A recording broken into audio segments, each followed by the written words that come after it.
পুরো সপ্তাহের ব্যস্ততা কাটিয়ে প্রতিটা উইকেন্ডেই কোথাও ঘুরতে যাওয়ার ইচ্ছেটা তো হয়ই, কিন্তু বৃষ্টির জন্য অধিকাংশ প্ল্যানই ক্যান্সেল হয়।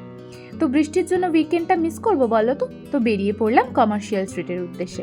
ওখানে গিয়ে আমার যেটা ফার্স্ট ফিল হয়েছিল কলকাতা স্প্ল্যানেড আর পার্ক স্ট্রিট, মানে ধরো এটাকে ব্যাঙ্গালোরের স্প্ল্যানেড বলাই চলে। আমার বহুদিনের ইচ্ছে ছিল যে কাস্টমাইজ করে এরম একটা পারফিউমের শপে যাব, তো আজকে প্রথম খুঁজে পেয়েছি। তো ভীষণ এক্সাইটেড হয়ে অনেক কনফিউশনের মধ্যেও একটা পারফিউম চুজ করে ওখান থেকে আমরা হাঁটা লাগালাম ওয়েস্ট সাইডের উদ্দেশ্যে।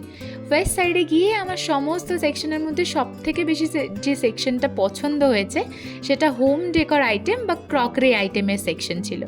কি সুন্দর না, দেখলে ওখান থেকে আর আসতেই ইচ্ছে করে না। তবে অনেক রাত হলো, এবার তো বাড়ি ফিরতে হবে। আজকের ব্লগটা এতটাই, দেখা হচ্ছে নেক্সট ব্লগ। আমার ব্লগটা তোমাদের কেমন লাগলো অবশ্যই আমায় কমেন্ট করে জানাও।